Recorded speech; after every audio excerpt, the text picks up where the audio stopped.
começando o Liderança Talks, o nosso talk show de entrevistas sobre liderança Lean. A cada edição, entrevistas exclusivas com líderes das maiores empresas do Brasil e do mundo, sobre o papel da liderança para melhorar a gestão das organizações, sempre sob a ótica do sistema Lean, método de gestão originário do sistema Toyota. Uma evolução em gestão no mundo e que o Lean Institute Brasil apoia a implementação nas empresas há mais de 25 anos. Não é uma tarefa fácil transformar a maneira de liderar numa organização. É preciso conhecimento, trabalho, dedicação e persistência. Para tentar entender quais são os caminhos dessa mudança, eu vou entrevistar aqui a Luciana Gomes. Ela é consultora do Lean Institute Brasil, especialista na transformação das lideranças nas empresas. Ela vai explicar como mudar na prática o modelo de liderança de uma organização. Então, não saia daí. O Liderança Talks de hoje está imperdível e está só começando.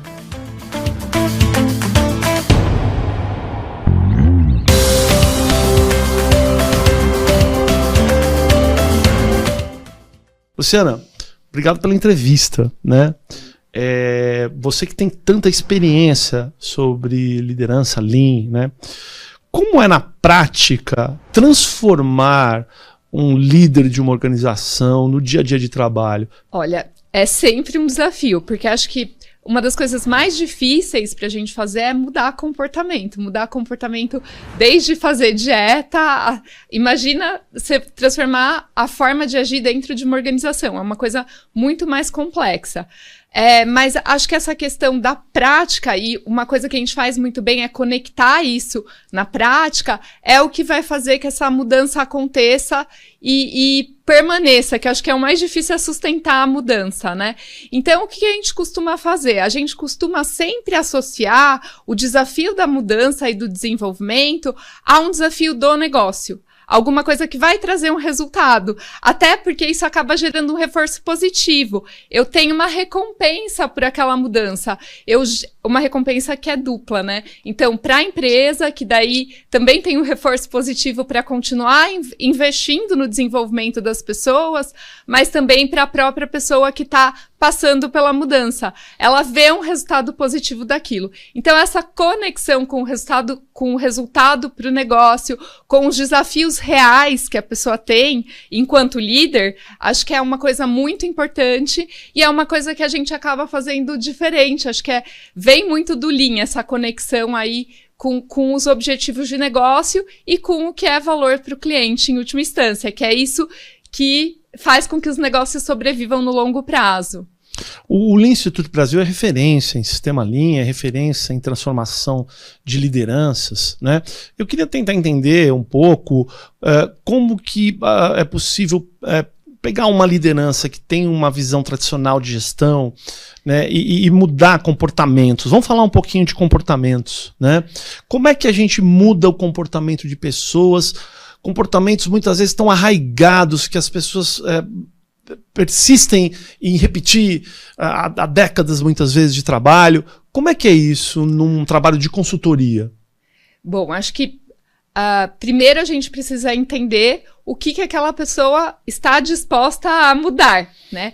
Toda mudança, ela parte de um autoconhecimento, eu preciso entender que eu tenho aquele ponto de desenvolvimento, né, para a gente conseguir trabalhar em cima disso. Então, a gente sempre procura trazer quais são os comportamentos de referência. Dentro do Lean a gente tem isso muito claro. A gente conecta isso, lógico, à cultura e aos valores daquela organização específica. E daí a gente vai fazer com que essa pessoa se autoavalie, né? Então, ela mesma vai identificar gaps e ela vai priorizar aquilo que ela quer que seja trabalhado. Idealmente, a gente procura alinhar isso de alguma forma. Então, aí depende um pouco também da cultura da empresa. Se ela tem lá uma metodologia de avaliação 360, a gente pode fazer dessa forma. Se eu tenho um sponsor ou se eu tenho uma leitura dentro do RH lá de quais são os principais pontos de desenvolvimento daquela pessoa, eu vou procurar cruzar isso para que essa mudança seja relevante para o trabalho da organização, para aquilo que está sendo buscado, olhando o papel daquela liderança dentro do negócio, tá? E daí a gente, então, identificamos o gap, validamos que aquele gap é o gap a ser trabalhado, com base aí nesse arcabouço de competências comportamentais relevantes. Aí a gente vai construir um plano. E daí que a gente faz aquela conexão com a prática, com o desafio do negócio. Então, a pessoa ela vai desenvolver esse plano atrelando aquele desafio. Então, qual é o comportamento que eu preciso trabalhar? Eu preciso trabalhar saber ouvir, escuta ativa, tal. Então, tem um time frame associado àquele desafio. E essa pessoa vai trabalhar dentro disso, vai colocar as ações dentro disso, né? E daí também, se eu consigo trazer isso validado pela empresa, ou às vezes até dentro de um processo de compartilhamento, mas procurando garantir sempre a segurança psicológica, uma coisa construída, né, não forçada, a gente consegue também ter pessoas que vão acompanhando e dando feedback em relação ao que está sendo feito, né? Quanto mais transparente o plano e quanto mais confortável a pessoa ficar em compartilhar esse ponto de desenvolvimento e esse plano de desenvolvimento, mais feedback ela vai ter e mais rápido, mais tranquilo vai ser fazer essa mudança. É lógico que 100% tranquilo nunca é, né? Mudar sempre envolve um certo desconforto, né? Mas a gente tenta deixar isso o mais confortável possível. Perfeito. Você falou uma coisa aí que eu acho que é muito interessante, que você começou a sua resposta falando que a pessoa, o líder, ou a líder, né? Elas precisam querer a mudança, né? E aí eu fico pensando, essas altas lideranças, né, que muitas vezes tem muito poder, isso é normal, o quanto deve ser difícil elas identificarem as suas próprias limitações e realmente chegarem à conclusão de que precisam mudar. Eu acho que nesse sentido, um consultor que apoie essa mudança, talvez seja algo até meio inevitável, não é possível uma grande liderança fazer uma mudança tão substancial no seu comportamento, na sua forma de pensar, ser um especialista. Eu estou errado? Eu acho que para algumas situações, e até principalmente acho que para cargos muito altos, quando cargos altos são solitários, né? Você acaba ficando meio isolado. Aí o papel do coach ele acaba sendo muito relevante, sim, né? E uma coisa que a gente gosta de fazer e que eu acho que ajuda muito você a convencer é você aproximar essas lideranças. É um pouco o que a gente faz aqui nesse Liderança Talks, né? A gente traz um pouco do discurso da liderança para que outras lideranças consigam entender os desafios, consigam se enxergar. E aí, uma pode enxergar um caminho diferente, acho que ajuda, às vezes, a conectar e abrir os olhos em relação a esses desafios, né? E daí o coach, a partir desse momento, ele estando junto, acompanhando, ele consegue potencializar essas oportunidades de uma forma diferente, né? Acho que facilita sim. Perfeito. Agora, se fala muito, né, na necessidade de mudar mentalidades e comportamentos, né? Mas há também uma parte de ferramentas, de hard skills, né, de técnicas. Como que eu consigo conectar a parte comportamental com a parte ferramental? E uma coisa não potencializa a outra? Certamente, as duas coisas se potencializam muito. O Lean, ele traz um arcabouço aí de ferramentas, às vezes até a parte mais conhecida. Então, a gente tem lá o A3 para solução de problemas, o gerenciamento diário, o Roshin para o desdobramento da estratégia, o Roshin Kanri, né? Então, são ferramentas que ajudam nessa mudança de comportamento. Por quê, né? Porque, por exemplo, se eu estou fazendo o A3 para a solução de problemas, eu vou ter lá um momento de levantar a situação atual. Eu posso trabalhar ouvir, né? Quando eu tô levantando a situação atual, ouvir e alguém é super importante.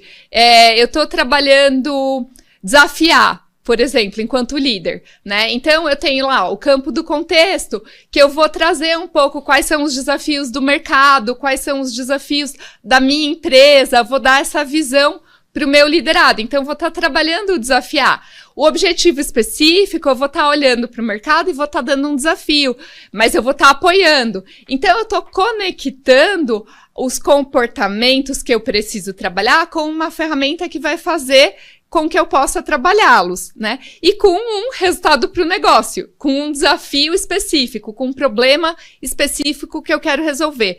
Quando eu falo do gerenciamento diário, por exemplo, ele é um momento de colaboração, ele é um momento que ocorre com uma frequência grande. E quando a gente fala de mudança de comportamento, a dificuldade é, de fato, a gente transformar aquilo que a gente está mudando, que a gente está desenvolvendo, num hábito, né? Então, porque eu mudar por um dia, se eu trabalhar de forma muito intencional, tiver isso na minha cabeça, tal, eu consigo, é tranquilo. Mas como que eu transformo isso num hábito? Que a qualquer momento, mesmo em situações de pressão, eu vou estar respondendo de uma forma diferente.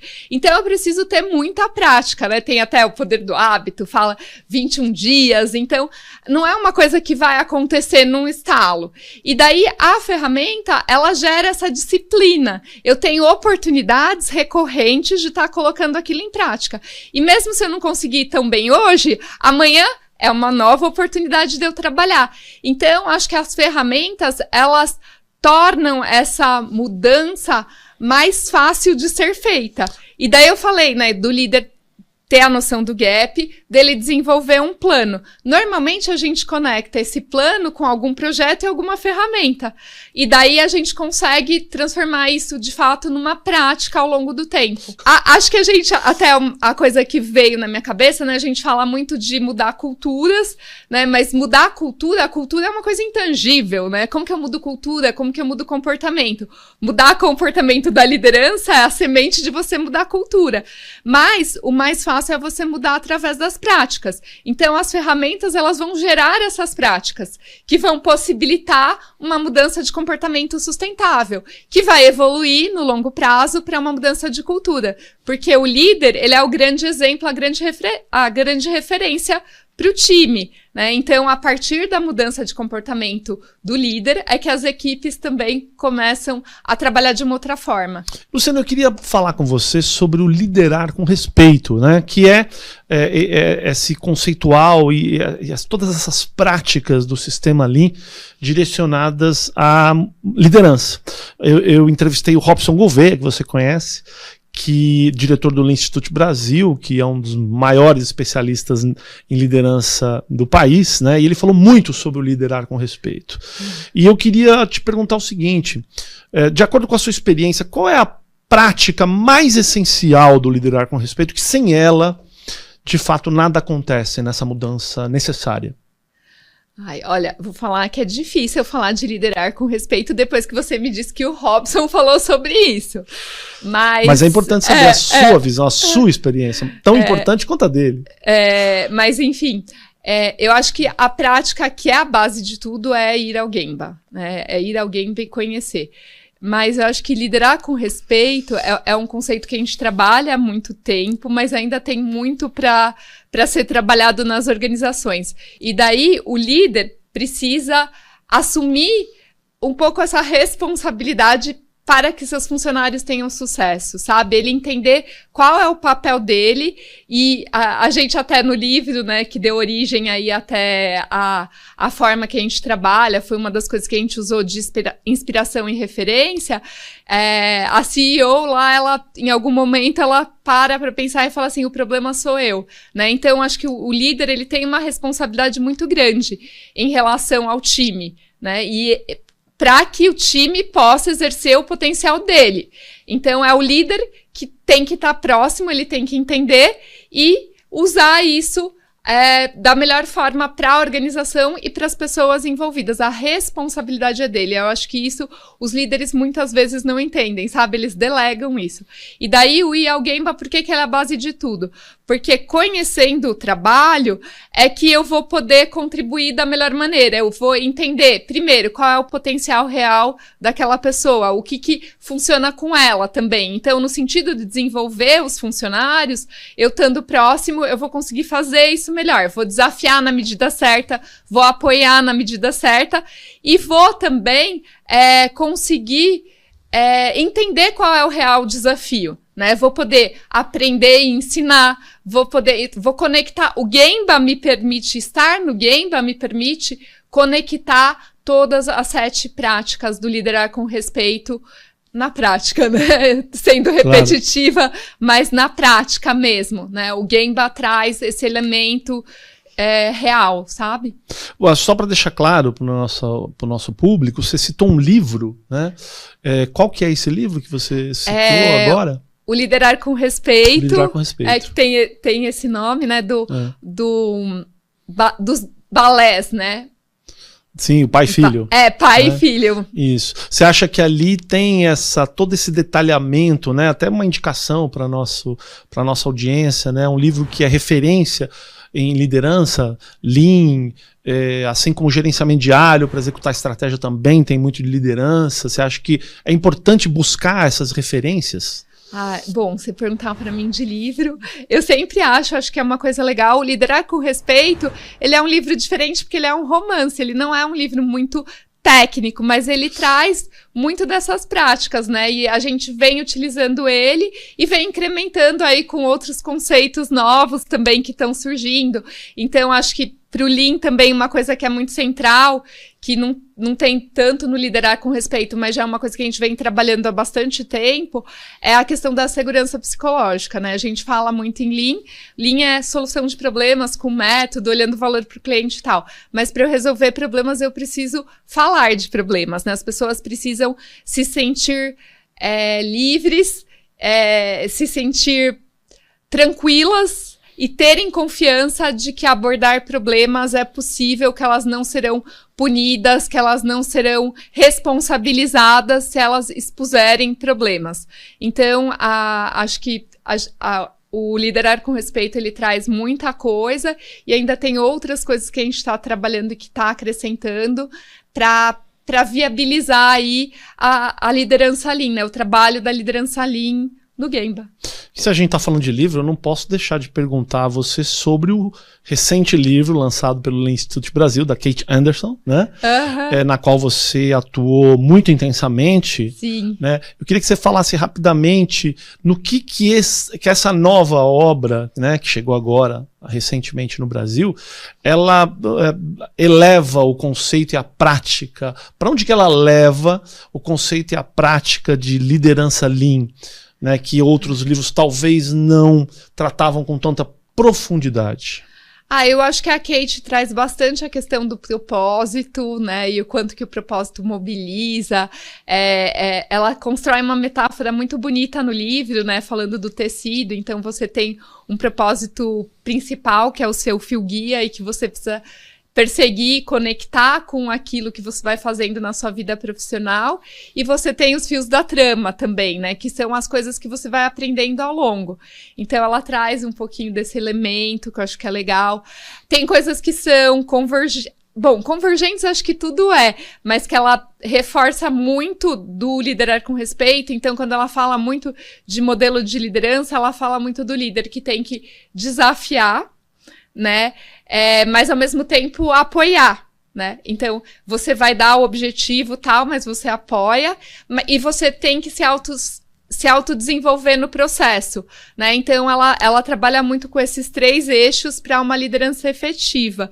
E uma coisa que eu acho que ela traz, que tem a ver com liderança, com segurança psicológica, né, que não tem tanto no livro, no Liderar com Respeito, mas que tem muito no mundo de hoje. É engraçado, né, que você fala, são histórias do Isao Yoshino, que é um líder que foi líder da Toyota por 40 anos, tal, mas ela aborda muito a questão do fracasso, né, e hoje, no mundo de hoje, quando a gente fala de inovação, para a gente trabalhar a inovação, a gente vai fracassar muitas vezes, né? Para uma ideia que dá certo, a gente tem, sei lá, quantas 90 que dão errados, muito mais ideias que dão errados. Então, para as organizações, principalmente, que estão trabalhando com inovação, e hoje acho que não tem organização que não tenha uma iniciativa estratégica de inovação, pelo menos, essa questão de como lidar com fracasso, ela é muito relevante, né? E conectando isso daí com a segurança psicológica. Dentro do livro da Kate, ela não fala explicitamente de segurança psicológica, porque acho que era um termo até que não não era tão conhecido na época aí da carreira do Yoshino, que é o né, o tempo que ela narra, mas todas as práticas que estão lá, todas as reflexões que estão lá, elas podem ser utilizadas dentro desse cenário de hoje. Então, acho que isso é uma coisa que ela acrescenta em relação à nossa abordagem anterior, tal, né? Mas acho que para você abordar a liderança, tem muito conteúdo bacana, e acho que o desafio é você conseguir tornar essa mudança real, né? E conectar isso com o negócio e com os desafios da empresa, sabe? Sim. E acho que o livro traz também uma inspiração forte na necessidade da liderança aprender e ensinar, né? O próprio título da obra, né? Liderando para aprender, aprendendo para liderar. Eu acho que hoje em dia, né, a gente aprende sempre, não tem... O conhecimento, ele tem prazo de validade, né? Sim. Então a gente precisa estar sempre aberto a aprender cada vez mais. E ela coloca muito isso. Eu acho que uma característica até subvalorizada aí, e que a liderança deveria ter cada vez mais, é a humildade, sabe?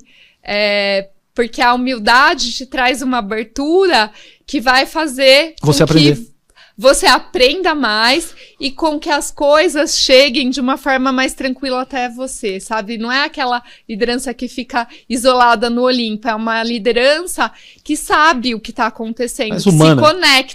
que se conecta com as coisas, com as pessoas, com as diferentes realidades. Acho que tem um pouco disso no livro também. Você falou que ir ao Gemba, né? O vaver é uma das principais essências, talvez a principal, do liderar com respeito, né? Mas a questão também não é só ir ao Gemba, mas ir de uma determinada maneira. Estou errado? E qual seria essa maneira correta e qual a incorreta?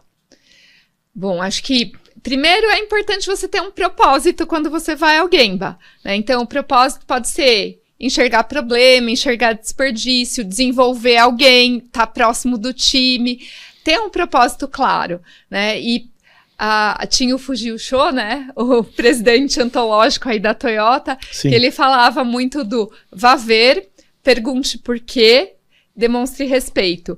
Eu acho que isso é muito válido, continua sendo muito válido. Então, quando a gente fala de atitude Gemba, tem isso. Eu vou ver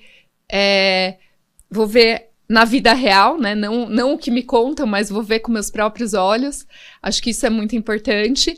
Mas o perguntar por quê é com o espírito de curiosidade genuína, né? Então eu vou de fato querer entender, escutar o outro.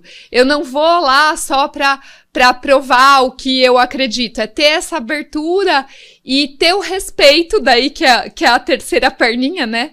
Demonstrar respeito pela pessoa que tá lá no dia a dia, sabe? Entender que ela tá fazendo o melhor que ela pode com os recursos que ela tem. Então, não chegar lá com uma postura, que daí você perguntou, né? A forma de não fazer, de dar solução, de interferir, de criticar, de dar resposta. Mas muito com uma curiosidade genuína para entender como as coisas de fato ocorrem e para ajudar, né? E para contribuir. Então, acho que é por ali, assim, que passa essa atitude Gemba. Perfeito. Luciana, eu quero agradecer muito a sua entrevista aqui no nosso Liderança Talks. Foi realmente um aprendizado muito importante para mim, e tenho certeza que para a nossa audiência também, né? Deve ter muitos líderes aí nos assistindo que estão se identificando com tudo isso que você falou. Parabéns pelo seu trabalho.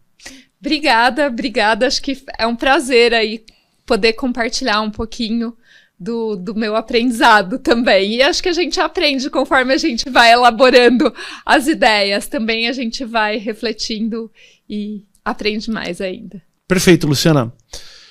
E nós estamos terminando o nosso Liderança Talks. Obrigado a todos pela audiência.